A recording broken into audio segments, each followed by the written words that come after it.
SolidTales, History Uncovered. Did you know that before the United States dropped the atomic bombs on Japan, they had finalized a massive, full-scale invasion plan? Had this operation been executed, Japan as a nation might have ceased to exist.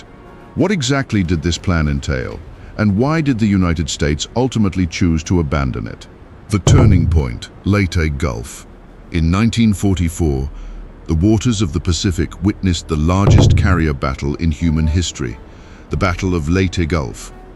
Over the course of just 6 days, both sides deployed 21 aircraft carriers and over 200 warships, totaling more than 2 million tons of naval steel. The result was a decisive American victory. At the cost of only 3 carriers and 3 destroyers, the U.S. Navy sank 4 Japanese carriers, 3 battleships, 6 heavy cruisers, 4 light cruisers, and 11 destroyers. This victory granted the United States absolute air and naval supremacy. Japan's mobile strike forces were effectively annihilated, stripping them of any strategic offensive capability. From this point on, their defeat was merely a matter of time. The siege of the home islands. By early 1945, the US launched the bloody campaigns for Iwo Jima and Okinawa.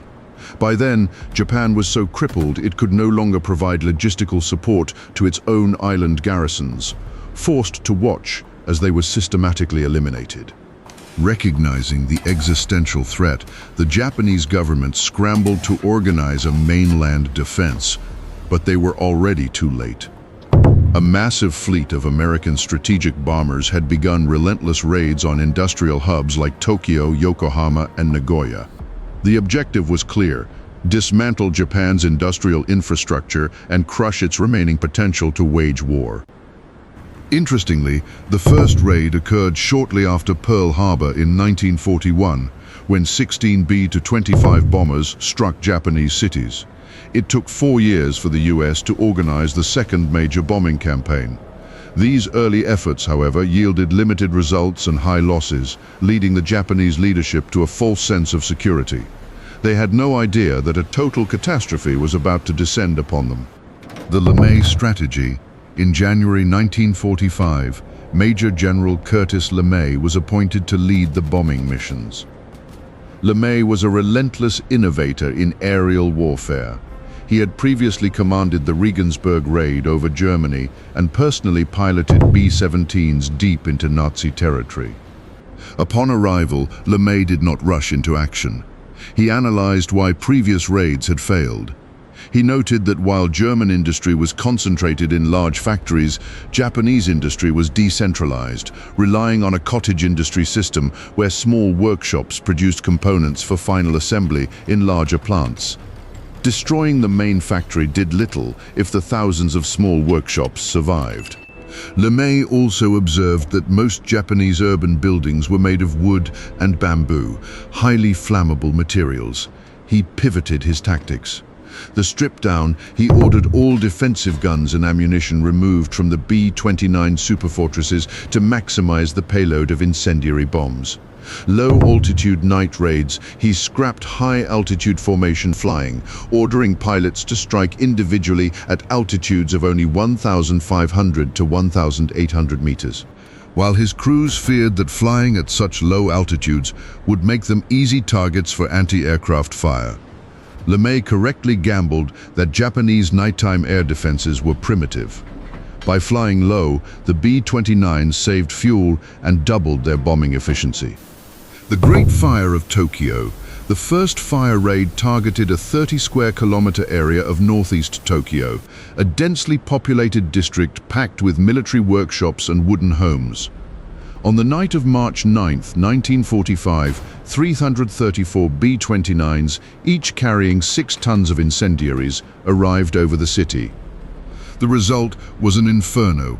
As LeMay predicted, Japanese defenses were slow and inaccurate, downing only 12 bombers. The raid lasted 2 hours and 40 minutes, virtually leveling Tokyo and dealing a terminal blow to its military production. The US repeated this LeMay treatment on Nagoya, Osaka, and Kobe, only stopping when they literally ran out of high-value targets. Post-war statistics are staggering. 33,000 B-29 sorties flown, 160,000 tons of bombs dropped on 98 cities, 230,000 dead and 350,000 injured, 1,600 aircraft destroyed and 1,650 vessels sunk or damaged. Operation Downfall, the final solution. Despite the devastation, the war was not over.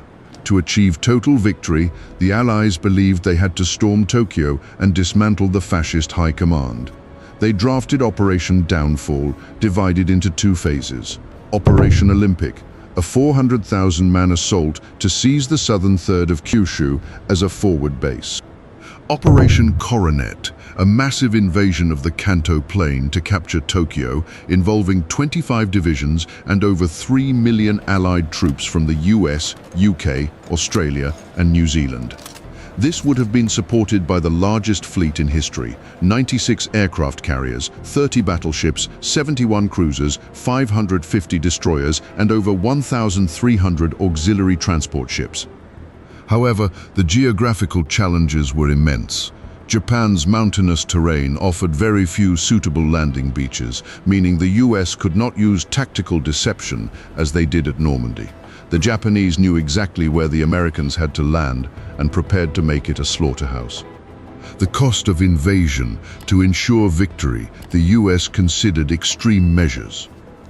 In June 1945, a feasibility report was submitted to the White House regarding the use of chemical weapons. The plan proposed gas attacks on 25 cities, estimated to cause 10 million casualties. They even planned to target crops with chemicals to trigger a mass famine, which could have killed 30 million people. Japan, meanwhile, prepared for a war of resistance.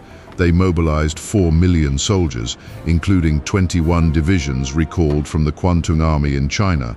Though their navy was gutted, they still held 350 midget submarines, 1,000 Khitan suicide torpedoes, and 800 suicide boats to strike the landing craft. Even civilians, women, and students were armed and ordered to kill. US leadership looked at the Battle of Iwo Jima, where 23,000 Japanese defenders inflicted 28,000 casualties on the Marines, and the Battle of Berlin, where 800,000 Germans killed 300,000 Soviets in just 20 days. They estimated that a mainland invasion of Japan would cost over 1 million American lives and result in tens of millions of Japanese deaths from combat, famine, and plague. The atomic conclusion, while planners hesitated over the butcher's bill for Operation Downfall, news arrived of the successful Trinity test, the world's first atomic bomb. President Truman issued the Potsdam Declaration, demanding unconditional surrender or face prompt and utter destruction. Japan's initial refusal provided the opening. In August 1945, atomic bombs destroyed Hiroshima and Nagasaki, killing 300,000 and shattering the will of the hardliners. Fearing a third bomb might fall on the Imperial Palace, Emperor Hirohito broadcast his surrender on August 15, 1945. Today, many in Japan still reflect on the horror of the nuclear attacks. However, from a cold, strategic perspective, those two bombs likely saved the Japanese people. Had Operation Downfall moved forward, Japan might not have just been defeated, it might have been physically and demographically erased from the map. History Uncovered. Subscribe to SolidTales.